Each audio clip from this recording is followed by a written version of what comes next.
Hello everyone, welcome to Fast Track on Herald Global. I am Saimik Sen. Joining us today, Miss Layla Kaylif, a British-Emirati multi-talented artist, excels as a singer, lyricist, film director, screenwriter, and actress, celebrated for winning the IWC Filmmaker Award in 2015. So first of all, thank you so much, Layla, for taking out this time for us. Welcome to Herald Global. Thank you. Okay, so let me begin by asking you, please tell us, how did your musical journey begin? Well, I was studying at Oxford, and I started getting into songwriting. Okay. And then gradually I started to record music, record my songs. So it really started with the process of me wanting to be a songwriter. Okay. So were there any kind of inspiration from somebody, some artist? I would say I have quite a broad taste, quite broad taste in music, actually. So I mean, my music is very lyrically driven. Sure. So my songs always come from a lyric. Okay. I would say was more inspired to sort of kind of marry high literature to popular music. I think that's the kind of space that I like to be in. Yeah. Okay. So tell us about your debut, the song Enough Rope. What was the idea behind it? So while I was studying, I met a producer, Greg Fitzgerald, okay, in England. And well, actually, I met his manager. I was sort of looking for a producer because to record my songs with, to produce my song, also to help me with the co-writing, because at that stage I wasn't very good at I wasn't very developed in my musical capabilities. I was very much a lyricist, you know, so I needed someone to co-write with, to create the melodies, to produce the songs. So basically we started working together, and that led to one thing led to another, and then I met my manager, who was also his publisher. So then we got a record deal. There was a song we had been working on called Shakespeare and Love. Yes, I was about to ask you that. Yeah, please continue. Yeah. So no, I was really fascinated by the storyline of Shakespeare in Love. I'd sort of, you know, I'm a little bit in film as well. At that time, I was also into script writing. He's fallen and he's fallen. He's on his knees before. So I always followed sort of developments of, like, in the trades, you know, like, and I'd been following this film because it actually was in development for quite a long time. And it just always struck me, the idea of Shakespeare in Love as a song title. So oftentimes I'll be inspired by titles, you know. And then basically I started to look at the actual play itself. And I realized, you know, Shakespeare in Love has this thing called, which like iambic pentameter, right? So it allows itself to be, it has a rhythm to be sung. Sure. So I thought, oh, this is great. Like, this is you know, I was in that kind of, I suppose I'm a bit of a nerd. I don't know. That kind of thing inspires me. So we wrote the song, and we sent it to the producers, the film producers, and we nearly got the song actually on the soundtrack. We had a meeting with Sony Classic at the time. They were releasing the soundtrack, which was score, classical score. So, you know, I guess they thought that it would be good to have like a pop song. Unfortunately, the director, John Madden, he vetoed the project. He vetoed the song. He didn't want it on the soundtrack. But we ended up really getting a record deal on the back of that song. And the song just took off in Singapore, actually. A radio station in Singapore at the time, Perfect 10, I think, if my memory serves me, they got a bootleg copy of the song. You know, this was before the internet, before I mean, it was not before the internet. It was the beginning of the internet. It was before digital platforms and that sort of thing. So yeah, they just started to play the song, and it just went to number one. I think someone told me it was record of the year in Singapore, and then we got a record deal with a distribution deal with a company called Avex Tracks, and then we toured Southeast Asia. But and I think then the song started to do well on radio stations. Like I would get everywhere. calls. It was a global success. I think what was really important to know about this song, and it's very evergreen. You know, it's still the song that gets a lot of especially in Southeast Asia. It still gets, you know, digital downloads. I still streaming. Like my main streaming comes from that song. That's like my song, really. I guess like a one-hit wonder, they call it. But basically, I think what's important about that song is that it wasn't a promoted song. You know, I think the beauty, if there's something to be said, it was very organic. You know, we didn't promote it in Southeast Asia. We didn't promote it in most of the territories that it was getting a lot of airplay, radio play at that time. I was getting calls from people like on a boat in Turkey. Oh, I heard your song, Lebanon. This, but from a commercial point of view, because the song was not being pushed or was not being supported in Western Europe, the United States, we never released it. From the record label point of view, because they care about money and revenue, it's a business for them. They weren't interested in continuing with the project. So, for example, we released the album. We had also recorded Enough Rope. Sorry, which a long answer to Enough Rope. We had recorded an album of songs, and we released that through Avex Tracks in Southeast Asia. So the album became available in some Southeast Asian countries. And then, of course, after when iTunes and, you know, these kind of things started happening, the album became available. I got, you know, the rights reverted to me, and I just uploaded the music on. And yeah, I mean, that's the story. I mean, I don't know if it's a happy ending or a sad ending. It is a happy ending. It's yeah, so I mean, it's so nice. Yeah, I mean, you know, it's I carried on just, you know, on my independent. I've been an independent artist since then. Okay, so how was the experience of translating Leonard Cohen's Hallelujah into Arabic? So yeah, that was also another passion project for me. My Arabic is very much a second language for me, even though I did study Arabic at university. But in England, you can study Arabic in university without speaking Arabic, believe it or not. I do speak Arabic. I wouldn't say I spoke very good Arabic, but you know, they teach it. I wouldn't say all universities, but at Oxford, it's like they teach it like Latin, almost like a dead language. That's probably a bit unfair, I'll be honest. But it's not, the emphasis isn't on mastering the spoken Arabic.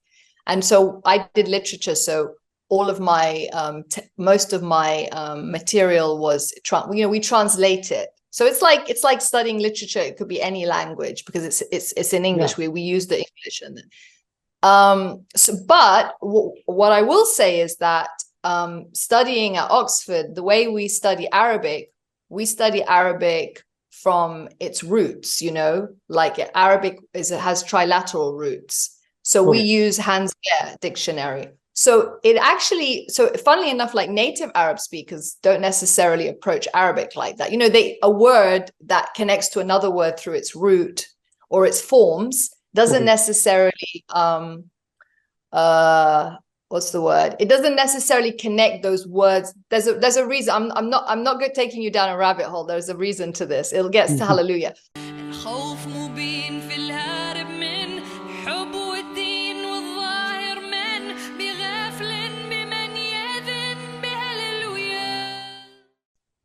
So when I was really passionate, I love this song so much. Like for me, this is probably the greatest song ever written for me.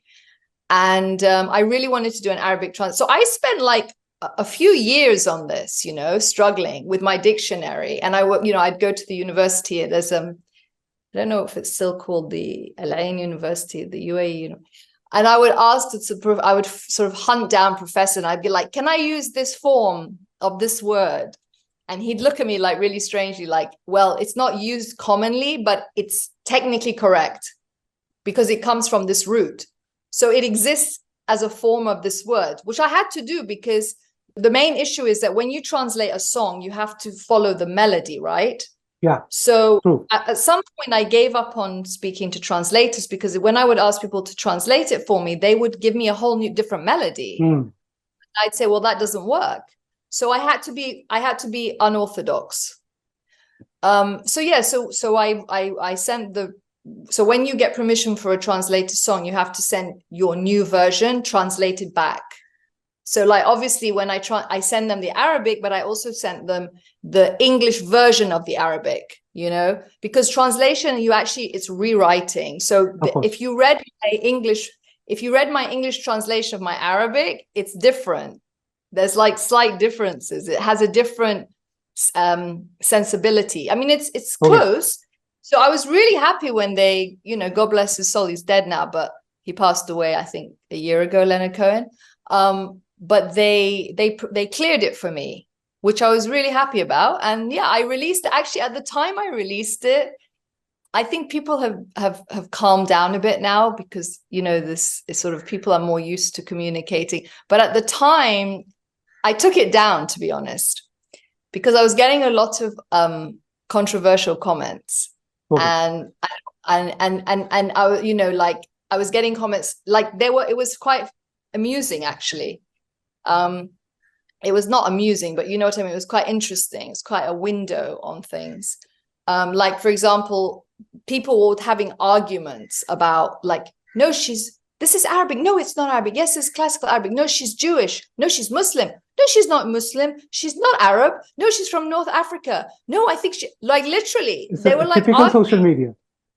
You know what I mean? So I was like, oh dear. And then someone was like, why isn't she wearing a hijab when she's singing Lillah? So I was like, okay, this was about 10 years ago, right? And then it's interesting because someone found the video and like put it back to online. I never put it. Like someone found it. I literally took it off. So it was the same with Shakespeare and Love, I took things down and then people put it up. So I think the point of the story is that for me, it's a vocation, but it's not a commercial enterprise. So I think if people discover what you do, like you were saying, like if things go viral, they go viral because people are interested, right? I suppose like so yeah, that's that story. Okay. So you have done so many things. You have ventured into filmmaking also. Okay. Yeah. So what was the motivation behind it? So again, I think, I come from a cross-cultural mixed marriage background. Please tell us. I don't know. So I'm my mother's English, my father's from the UAE, from Dubai. So when you grow up with these two cultural influences, you have to find a way to resolve that tension. You know what I mean? It's not easy. It's like an East-West. I think my artistic, my creative interests derive from that, right? So no, I wrote a script called The Letter Writer. Yes. Again, it was an idea I had. I used to write scripts actually when I was much younger. Like the first thing I ever did was scripts. I used to just write scripts for fun because, songs are little scripts, little stories. This is sort of like a script is just like a 70-page version. I always see them in a way they're similar things, So basically, I had in my head a story that was when my father was young, when he was a kid in the Trucial states, pre-UAE, he used to write letters in the summer as a kid. He would write letters for illiterate, like people, he would transcribe letters. That was kind of his summer job as a kid. And so I just started, he tells me I have a very vivid imagination. So I started imagining, because my mother's English and my parents met in England when they were quite young. So I decided I wanted to write what I call an imaginary prequel to their relationship. So I kind of invented this story that, you haven't seen the film? No, I've not seen it. No. Okay. Well, hopefully it's going to be available on digital platforms in January. I'll definitely watch it. Yeah, I'll send you a link anyway, a private link.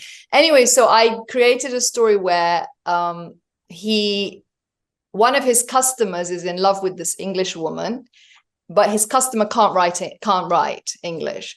It's sort of like a Cyrano de Bergerac, but with a kid, like it's that kind of vibe. So the customer, who's Indian, actually, he's a merchant, very respectable merchant. Well, he's a shopkeeper, but he's sort of like he's the second main character. So he asked this boy to write these letters for him, and then the boy sees the photograph of the lady, this beautiful, like typical English rose, and so he starts to write letters for his customer, but he starts to imagine that he's actually the one having a relationship with this woman, okay.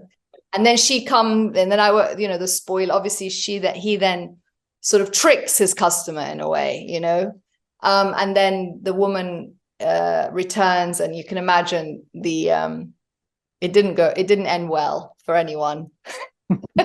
So yeah, that was the story. The beautiful storyline, actually. Yeah, I'm sort of, I guess I'm like an old-fashioned person when it comes to these. I like love stories. I like spiritual stories. I like things that make people. I mean, it sounds a bit cheesy, but I like to find the connection between things. Actually, the script. What got the momentum going with the script was it won the Dubai Film Festival. It won the IWC Filmmaker Award. Yeah, so that sort of gave it some momentum, because it's really hard to. I mean, I'm now working on another project, which I don't know if it will ever see the light, because filmmaking isn't like music. Music is financially easier to manage. Nowadays you can record songs for very little money, but films you need investment, you need backing, financial backing. So.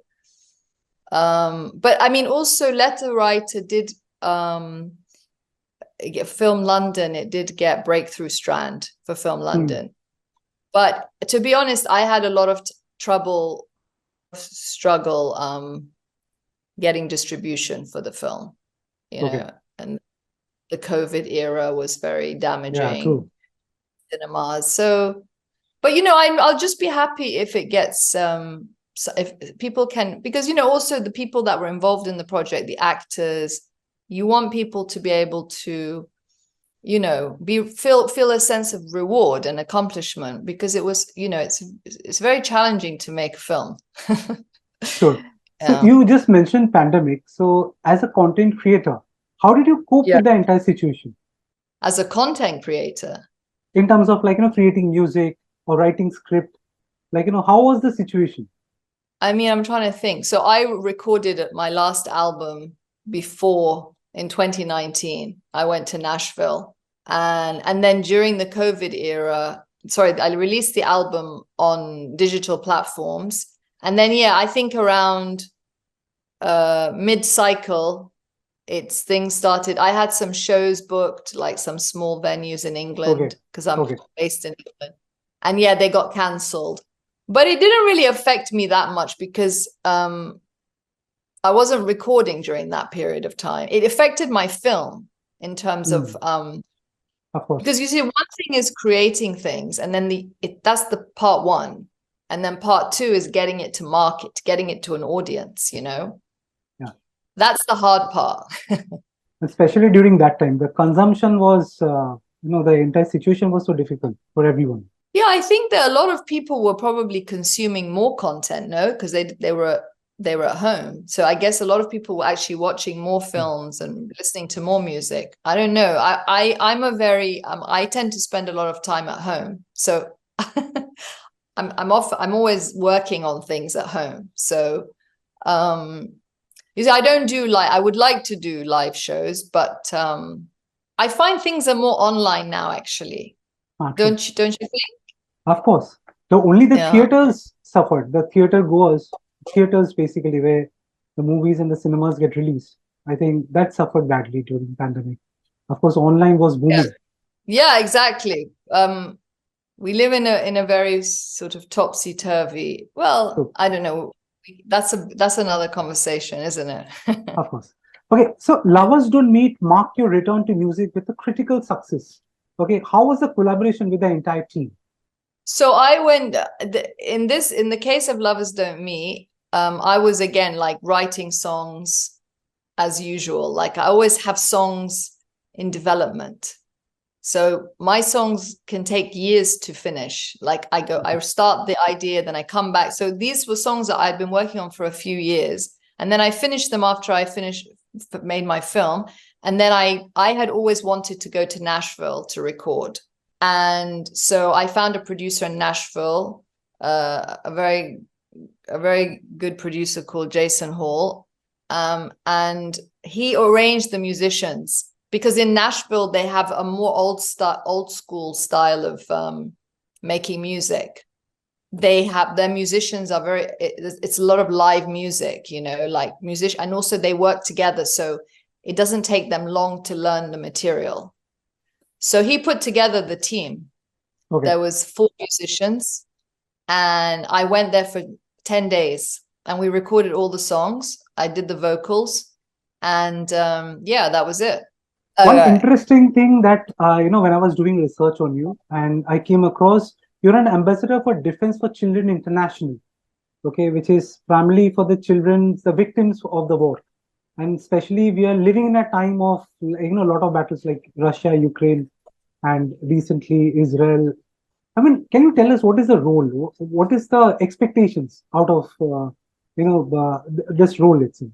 So basically, I started working with them because I had written a song, War on Children, and I had sent it to them, Defense for Children, and they contacted me, and they said they really loved the song and they wanted me to be an ambassador for children affected by armed conflict. Sure. And the song was for World Children's Day, and they had a conference last year. And actually I did an online, I did a talk for a presentation, okay. with the song. And basically a lot of the events leading up to the situation in West Bank, the prisoners, the children prisoners, it's all related to, they also have a social defense, legal defense chapters in different countries. So what they do is they provide legal defense for children, social help for children, and they're underpinned by the UN Convention for the Rights of the Child, right? So, but it's all a joke, isn't it? Because we've just watched 4,000 children getting slaughtered. So exactly. I'm very upset about this. So I'm probably not going to say something. Look, for me, I believe that it's completely unconscionable to have children in a war zone. Like even in the Second World War in Britain, they removed the children they sent them to the countryside. Whatever people keep talking about the Hamas and this and human shields and Israel trying to avoid casualties. And for me, this isn't the conversation that I'm interested in having. The conversation that I'm interested in having is when we reach a stage when we do not understand the value of children's lives, the rights of children. Yeah, the whole understanding is that children have rights, right? And regardless of the players, even regardless of the choices that their parents are making, regardless of we remove children in England from abusive families. Think about that. Yeah. We protect children from pornography. We protect children from wrong ideas, but we don't protect children from mass shelling. That doesn't make any sense to me. So for me, I wish these organizations well, but I think that it's a failure of our humanity. It's completely unconscionable. So, it's I think that what we should be busy doing is thinking about, because, wars will probably not end, right? What we should think about doing is how do we spend our time and our technological innovations, protecting children. Like, I'll give you an interesting story that the founder of Save the Children, Miss Jed, she, for example, it was during the the First World War. She saw images. So keep in mind, she's British with the Allied powers. They had because of a blockade on Germany and Austro-Hungary, she saw images of starving children. She didn't say, "Oh, they're German children," She was horrified by these images. She posted, she protested. She was fined, and she spoke to the judge. She so convinced him that he paid her fine. And that was the first donation to Save the Children. And she established the Charter for Children. The point is that there wasn't this idea, we seem to have regressed. There wasn't this idea, well, Germans are our enemies, therefore children are victims of collateral damage. Imagine we're talking like 1919. I see a lot of people online saying, oh, well, when we bombed Dresden in the Second World War, there were lots of casualties. Well, we wouldn't have beaten the Nazis. What kind of thinking is this? It's ridiculous. It's absurd to me. I'm sorry, I'm a bit passionate about it, but to me, it's absurd. It's like children are innocent victims who, whatever the people around them, be it Hamas, be it the Netanyahu, it's nothing.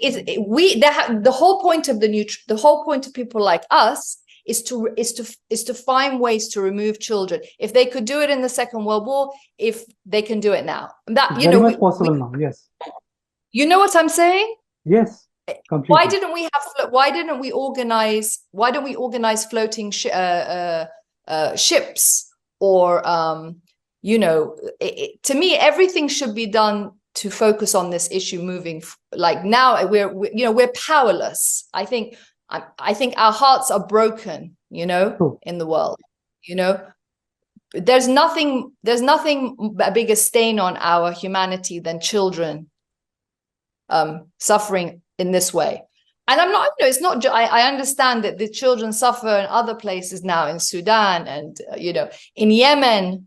I was very involved with Yemen, 200,000 children died of malnutrition. You know what I'm saying? It's in Ukraine, children's casualties. So I just think we've reached a point where, we can either like roll up in a ball and, lose hope, or we really have to start thinking about how to really implement this chart. This, like I said, international law doesn't apply anymore. Doesn't seem to make any difference. It doesn't seem to make any difference. People say, "Oh, you're breaking the law. You're breaking the law." You're breaking your very core of your humanity. Now we can witness this. We can witness it with our own eyes. So I don't know what to say. So that's my reply to you about Defense for Children. I found it very interesting. That's the reason I had to ask you this. Yes, I'm glad you did, to be honest. I've been wanting to express myself. Maybe God sent you, because I haven't done an interview for a long time. So it's a good one. Okay, so my last question to you. What message would you like to give to the upcoming artist? I would like to give the message to upcoming artists is to, Rumi. Rumi, the famous Jalaluddin Rumi, there's an interest, he said, I use a lot of Rumi in my songs. He says, you have to keep breaking your heart till it opens. So I say to artists is, especially these young people that are so, this generation that, have such heart and such passion for truth and such passion, is to use art, use this as a means of expression. Don't rely on anyone. Nowadays, you can be an independent artist, You can produce your own music at home. You can find online, you can go to many platforms and find people to work with, to collaborate with. You can set up your own social media platforms. You can go. So I recommend that artists just use the tools at their disposal and, make art that changes people's hearts. That for me is the purpose of art. Maybe it's an old-fashioned idea, but I think it's necessary now more than ever. Okay, that's what I would say to you. It was lovely talking to you, Layla, and thank you so much that you took out this time for us. I appreciate it. Thank you very much.